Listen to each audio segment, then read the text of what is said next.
Hi friends, welcome to ఆలయ రహస్యాలు. ఈరోజు మనం వినబోయేది భక్తికి దేవుడు ఎలా స్పందిస్తాడో చూపించే ఒక అద్భుతమైన నిజమైన సంఘటన. గుజరాత్ రాష్ట్రం బోటాడ్ జిల్లాలోని సారంగపూర్ అనే చిన్న గ్రామంలో శ్రీ కస్తభంజన్ దేవ్ హనుమాన్ అనే ఆలయం ఉంది. అక్కడ హనుమంతుడు కస్తభంజన్ దేవ్ అనే పేరుతో పూజలు అందుకుంటారు. అంటే భక్తుల కష్టాలను తొలగించేవాడు.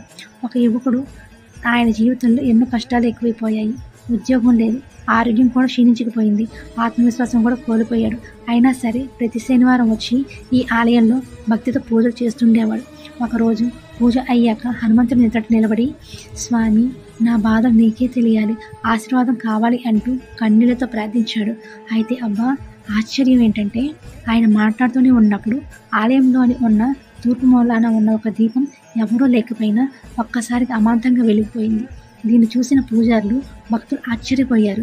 కానీ ఆ యువకుడికి మాత్రం అది స్పష్టంగా అర్థమైంది. హనుమంతుడు తన ప్రార్థన విన్నాడు అని, తనను ఆశీర్వదించాడు అని. అక్కడి నుంచి అతని జీవితం మారిపోయింది. ఉద్యోగం వచ్చింది, ఆరోగ్యం కూడా మెరుగుపడింది, జీవితానికి మళ్ళీ వెలుగు వచ్చింది. ఇది నిజంగా మనసుకు కదిలించే ఘట్టం కదా ఫ్రెండ్స్. ఈ కథ మీకు నచ్చినట్లయితే ఒక లైక్తో మమ్మల్ని ఆశీర్వదించండి. ఇంకా ఇలాంటి మహిమలు తెలుసుకోవాలంటే కామెంట్లో జై హనుమాన్ అని రాయండి. జై శ్రీరామ్, జై హనుమాన్, ఓం నమః శివాయ.